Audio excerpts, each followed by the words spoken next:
الشیطان الرجیم بسم اللہ الرحمن الرحیم۔ اللہ تبارک و تعالیٰ کا احسان عظیم ہے کہ اس اللہ تبارک و تعالیٰ نے ہم کو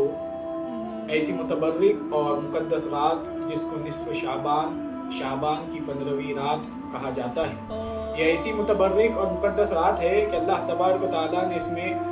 بہت سے احسانات اپنے حبیب حضرت محمد مصطفیٰ صلی اللہ علیہ وسلم کی نسبت سے عطا کیا ہے۔ یہ ایسی مقدس رات ہے جس کے فضائل اللہ کے رسول صلی اللہ علیہ وسلم نے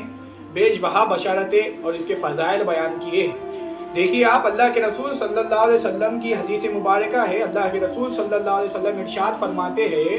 کہ رجب اللہ کا مہینہ ہے اور شعبان میرا مہینہ یعنی حضور اکرم نبی مکرم صلی اللہ علیہ وسلم کا مہینہ ہے اور رمضان امت کا مہینہ ہے۔ اب دیکھیے آپ، اللہ کے رسول صلی اللہ علیہ وسلم شعبان کو اپنے سے نسبت دے رہے ہیں، تو جیسی اللہ کے رسول صلی اللہ علیہ وسلم نے نسبت اپنی جوڑی شعبان کے مہینے سے، اللہ تبارک و تعالیٰ نے اس مہینے کی ایسی مقدس رات بنا دی اللہ تبارک و تعالیٰ نے، اور اس مہینے کو ایسا مقدس بنا دیا کہ اللہ تبارک و تعالیٰ نے اس میں اتنے برکتیں، اتنے فضائل اللہ تعالیٰ نے رکھے ہیں اپنے حبیب صلی اللہ علیہ وسلم کے ذریعے سے۔ دیکھیے آپ، اللہ تبارک و تعالیٰ کا احسان ہے کہ اللہ تبارک و تعالیٰ ہم کو موقع عطا کرتا ہے، کبھی شب معراج عطا کرتا ہے تو کبھی شب بارات عطا کرتا ہے، تو کبھی اللہ تبارک و تعالیٰ ہم کو شب قدر عطا کرتا ہے کہ کون ایسا بندہ ہے جو اللہ تبارک و تعالیٰ کا قرب حاصل کرے، اللہ تبارک و تعالیٰ کو راضی کرے، اللہ تبارک و تعالیٰ کے احسانات جو اللہ تعالیٰ نے ہم کو دیا ہے اس پر جو ہے ہم عمل کر سکے۔ دیکھیے، اس رات کو برات کے نام سے بھی یاد کیا جاتا ہے، اس رات کو مغفرت والی رات بھی کہا جاتا ہے اور اس رات کو رحمت والی رات بھی کہا جاتا ہے۔ اللہ کے رسول صلی اللہ علیہ وسلم کے بہت سے احادیث اس فضائل شعبان کی 15ویں شب کے تعلق سے بہت سے فضائل اللہ کے رسول صلی اللہ علیہ وسلم نے بیان کیے ہیں، لیکن ایک حدیث آپ کے سامنے رکھنا ہے۔ ابن ماجہ میں حدیث آئی ہے، حضرت علی کرم اللہ وجہ الکریم رضی اللہ تعالیٰ عنہ روایت کرتے ہیں کہ اللہ کے رسول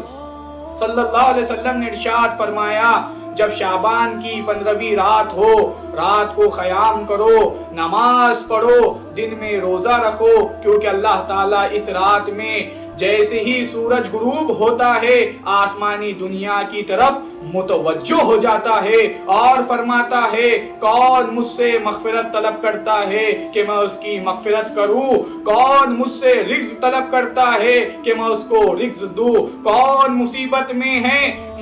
میں مبتلا ہے کہ میں اس کو عافیت دوں۔ اسی طرح اللہ تبارک و تعالیٰ صبح تک ارشاد فرماتے رہتا ہے کہ کون ایسا بندہ ہے جو اللہ تبارک و تعالیٰ سے مغفرت طلب کرتا ہے، کون ایسا بندہ ہے جو اللہ تبارک و تعالیٰ سے رزق مانگتا ہے، کون ایسا بندہ ہے جو اللہ تبارک و تعالیٰ سے وہ ایسی نعمتیں طلب کرتا ہے جس نعمت کو ہم بخوبی قوم مہدویہ، ہم مہدوی ہے تو ہم کو یہ چاہیے کہ ہم سب سے بڑی نعمت کو طلب کرنے کی کوشش کریں، جس کو ہمارے آقا اور محمد الرسول اللہ صلی اللہ علیہ وسلم اور امامنا مہدی موعود علیہ السلام نے اس امت پر آ کر ایسا احسان کیا ہے کہ اس امت میں آ کر مہدی موعود علیہ السلام کا ایسا خاصا رہا ہے کہ ہم کو صدقہ چاہیے مہدی موعود علیہ السلام کا کہ ہم اس رات میں اللہ تبارک و تعالیٰ کو ایسا راضی کرے کہ وہ اللہ تبارک و تعالیٰ اپنی ذات، اپنا دیدار ہم کو دے دے، اس کی دعائیں کرو، طلب دیدار خدا اپنے دل میں لاؤ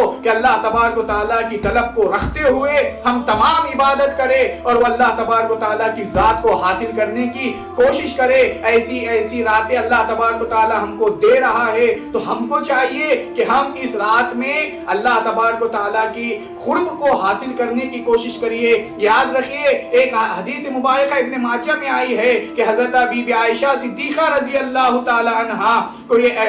احساس ہوا کہ اللہ کے رسول صلی اللہ علیہ وسلم بستر میں نہیں ہیں، تو آپ دیکھتی ہے اٹھ کر کہ اللہ کے رسول بستر میں نہیں ہیں، تو آپ کو ایسا خیال آتا ہے کہ کہیں اللہ کے رسول صلی اللہ علیہ وسلم دوسرے ازواج کی طرف نہ چلے جائے، تو بی بی عائشہ رضی اللہ عنہ جب جا کر دیکھتے ہیں تو جنت البقیع میں اللہ کے رسول صلی اللہ علیہ وسلم قبرستان میں زیارت فرما رہے ہیں، تو دیکھیے آپ اسی وقت پر اللہ کے رسول صلی اللہ علیہ وسلم بی بی عائشہ رضی اللہ تعالیٰ عنہ سے ارشاد فرماتے ہیں کہ اے بی بی عائشہ رضی اللہ تعالیٰ عنہ، آپ کو معلوم ہے کہ اللہ تبارک و تعالیٰ ایک بہت بڑا بنو کلب کی بکریوں کا ریوڑ تھا، ایک بہت بڑا بکریوں کا تعداد تھی۔ اللہ کے رسول نے مثال دے کر فرمایا کہ اللہ تبارک و تعالیٰ اس بنو کلب کی بکری اور بکرے کے مانند اللہ تبارک و تعالیٰ لوگوں کی مغفرت کرنے والا ہے اور مغفرت کرتا ہے۔ تو ہم کو چاہیے کہ اس مقدس رات میں ہم اللہ تبارک و تعالیٰ سے اس کی مغفرت طلب کرے۔ اور ایک اور حدیث مبارکہ آپ کے سامنے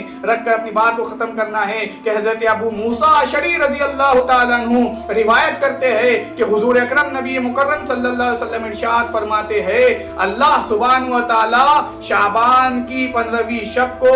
ظہور فرماتا ہے، اور اللہ تبارک و تعالیٰ دیکھیے آپ ہم کو اس سے ڈرنا بھی چاہیے کہ اللہ تبارک و تعالیٰ